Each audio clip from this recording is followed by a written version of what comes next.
The tube map is an icon of London, just like Big Ben, the Tower of London, the London Eye and M&M's World. It's known and loved and parodied all over the world, instantly recognisable to locals and tourists alike. With a new version coming out every few months, there are massive nerds who are properly obsessed with tube maps and have vast collections and can spot the subtlest of differences between them. But did you know that there is in fact an interesting story behind the map? An intro like this, but better.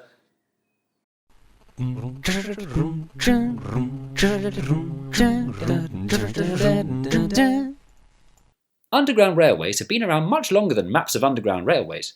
In the mid-19th century, when underground railways first started springing down all under London, the only railway maps available were the ones published by the railway companies themselves, showing their own services in clear bold, and rival services, if they felt like it, in narrow faint lines they didn't want you to notice.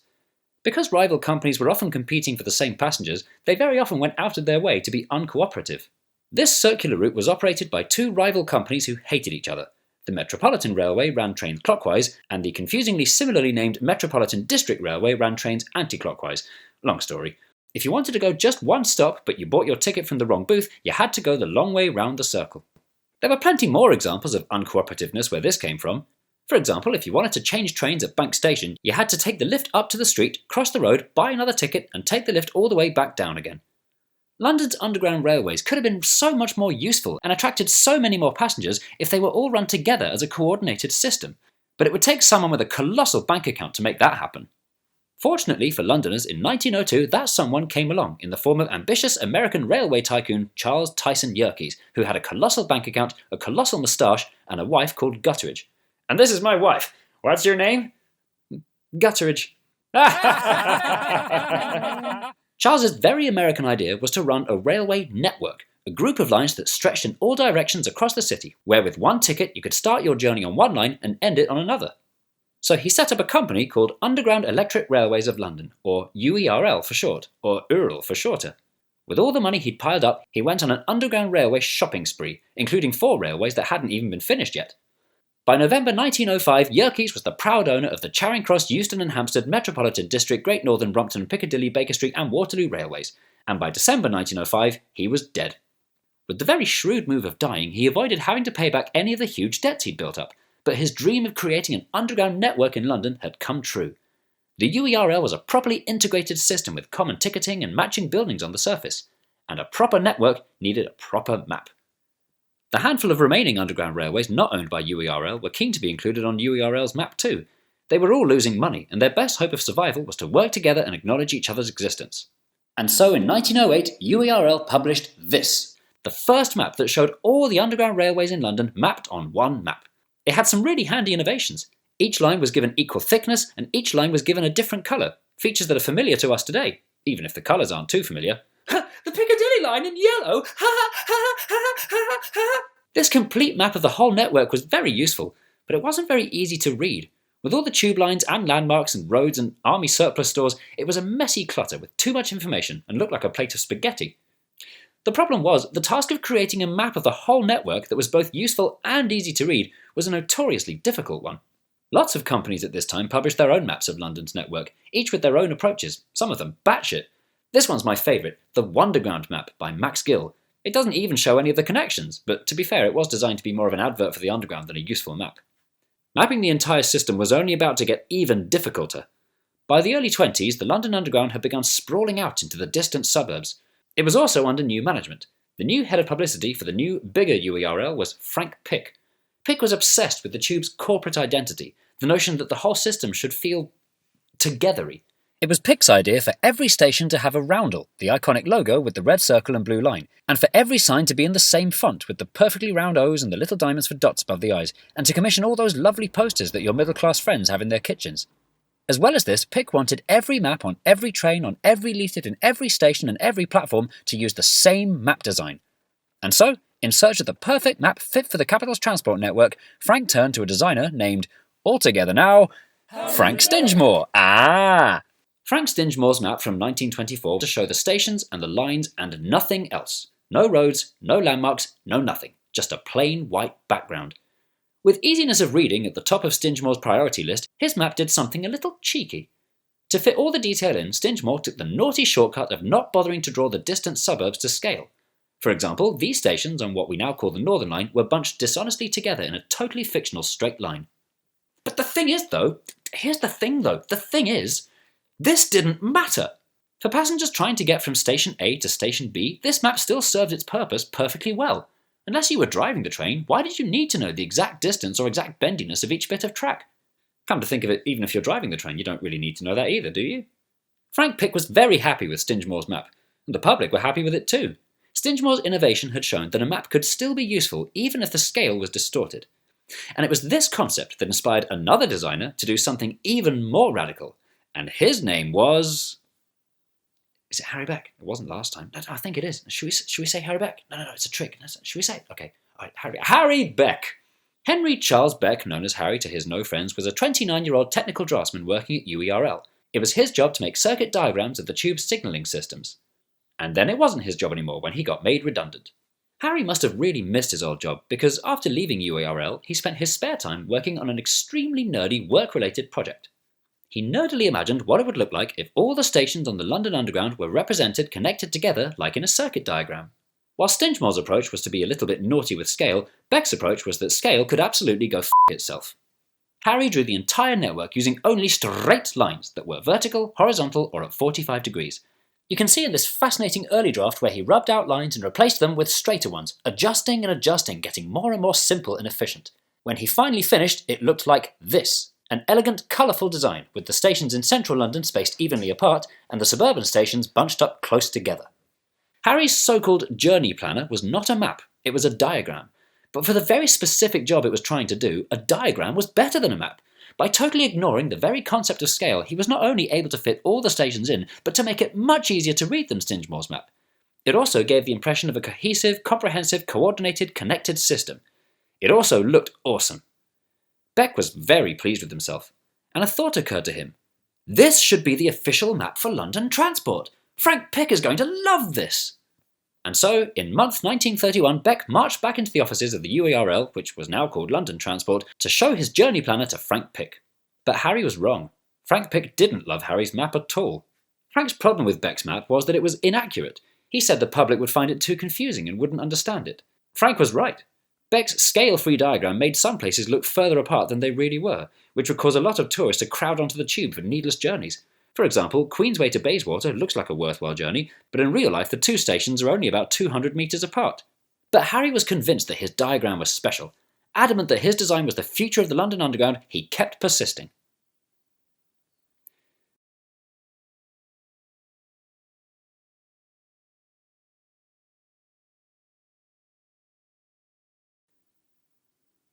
Eventually, in month 1932, Frank Pick gave in, and agreed that if Beck stopped bugging him, he'd print a very limited trial run. 500 copies of Beck's journey planner were distributed to a small handful of stations in central London, with an apologetic cover saying, "A new design for an old map. We should welcome your comments." To the surprise of Pick and the delight of Beck, all 500 maps were snapped up in a matter of hours. So for the next run, 700,000 copies were sent to every station, and they ran out in less than a month. The public seemed to have no trouble understanding Beck's concept. In fact, they bloomin' loved it. In 1933, Frank Pick rewarded Beck by declaring his radical diagram London Underground's official map with a capital and perfectly round O. Beck's map appeared outside every station, on every platform, and even in places outside the tube like road maps and diaries. Harry's map actually resulted in an increase in ridership on the tube. Coincidence? Probably not. But despite this enormous success, Beck wasn't satisfied. He knew that there was much more work to be done. But little did he know that things were about to go very wrong for him. Want to find out more? Tune in next time for another dose of Unfinished London.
In the previous video, we talked about how we got from this, to this, Now, you don't have to watch part 1 to understand the next bit, but it does make my life much easier. But to sum up, this is Harry Beck, and this is the journey planner he designed in 1931. The brave and innovative map of the London Underground that completely did away with scale, with the central London stations spread out and the distant suburban stations squished together, making it easier to read and prettier to look at than any map of the network that had come before.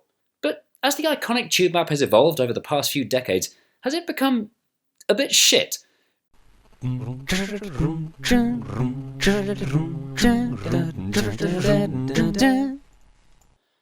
tube map, as it came to be known, came to define London and changed how Londoners see their own city.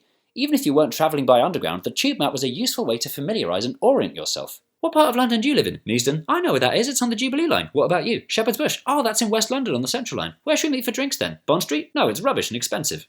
Perhaps more impressively, Beck's map didn't just change the way people see London, it actually literally changed London.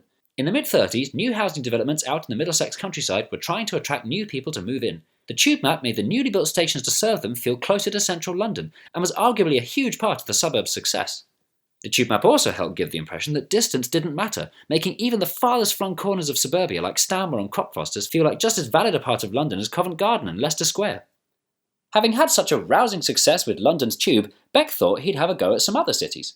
Here's his attempt at the New York subway, to which something. Here's his version of the Sydney Metro, to which their response was, "That'll do nicely, thank you very much."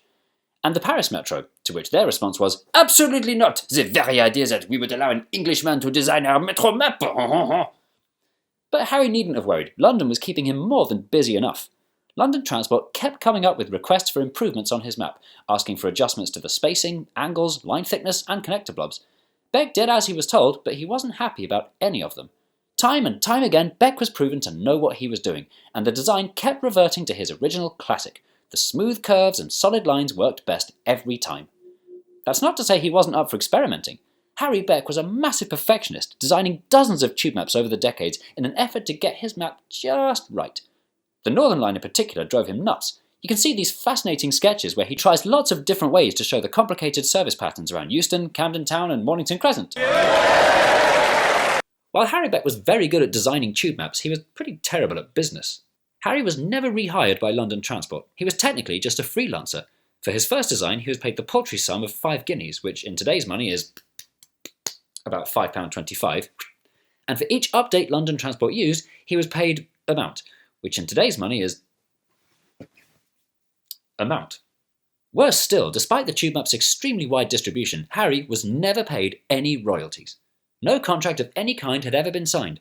There was an unofficial, unwritten understanding that any time London Transport needed an update to the map, they'd ask him to do it. And this arrangement worked fine for both sides until 1960. For the first time in 54 years, the construction of an entirely brand new underground line was announced. The Victoria Line was on its way, and to make room for it, the tube map would need a complete rejigging. This was a dream come true project for Harry Beck, but unfortunately, there was a new man in charge. London Transport's new head of publicity was a relatively young and relatively inexperienced man called Harold Hutchinson. Hutchinson didn't like the unofficial arrangement they had with Beck. Actually, to put it more accurately, he didn't like Beck. "I consider Harry Beck to be a difficult man who's rather fretful and not easy to deal with. So in order to get control of our map back from him, I'm going to redesign the tube map with the Victoria Line update all by myself. How hard can it be?" In 1960, the latest update of the tube map was sent to every station, with a cover proudly bearing the words, "London's famous map has been given a new look and is easier to read." There is just so much to hate about this map. Why is it so jagged and pointy? Look at the Victoria Line, it's such an obviously crammed in afterthought. Why are some but not all the stations in block capitals? Look at the mess in this bit, look at Old Gate, Liverpool Trafalgar Square. That's not how you do a tube map. When Beck saw the map, he was horrified, not only because it was such a terrible job, but because it had been done behind his back. Hoping to put things right, Harry sent a polite letter to London Transport's former head of publicity, Christian Barman. Fascinatingly, all the letters back and forth between Beck and Barman have been kept, but they're very long, so to summarise, "Dear Mr. Barman, sorry to cause a fuss, but I thought we had an agreement that I design your tube maps. Dear Mr. Beck, no we didn't.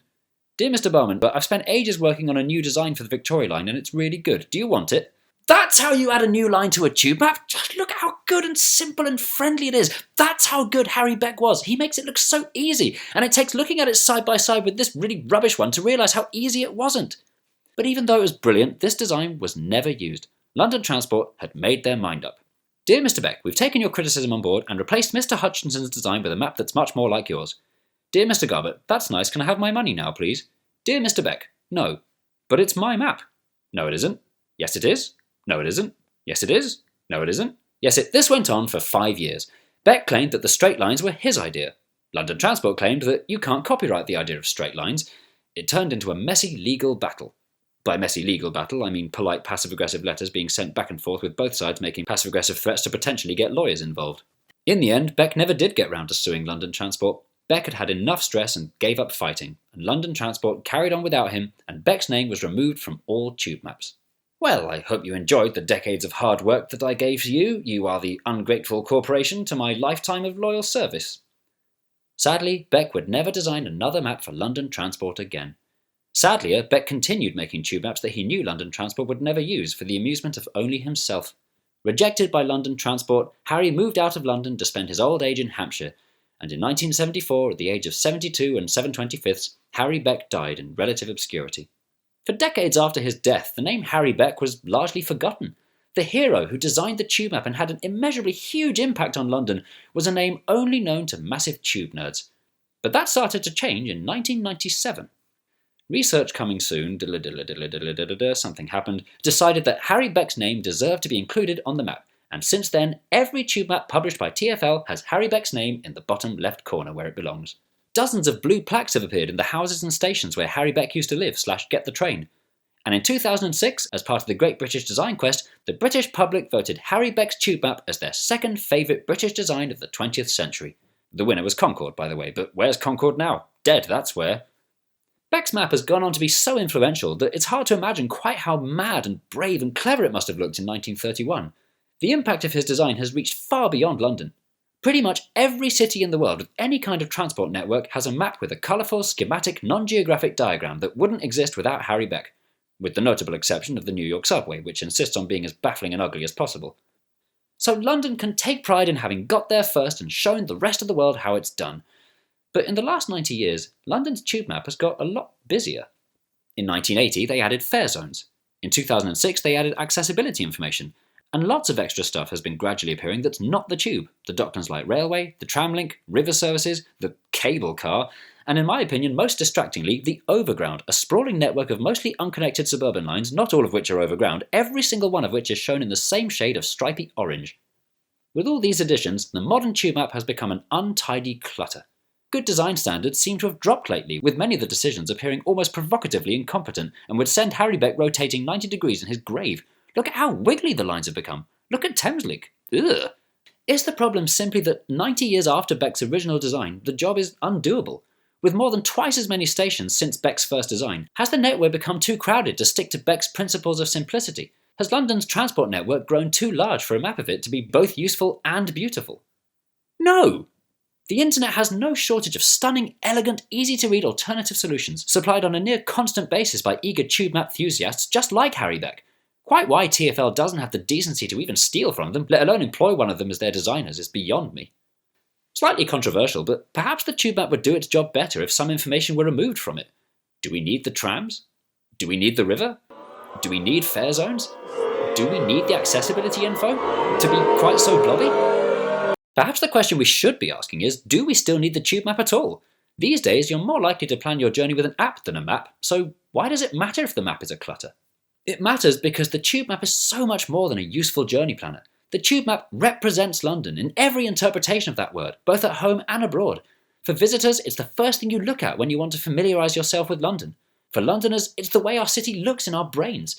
It creates order out of chaos, simplicity out of complexity. I don't think it's too much of a stretch to say the tube map is the closest thing London has to a flag. Staring at the tube map should make you want to jump on a train and go exploring. And if it's well designed, looked after, and cared about, and done properly, that's exactly what it will continue to do for generations.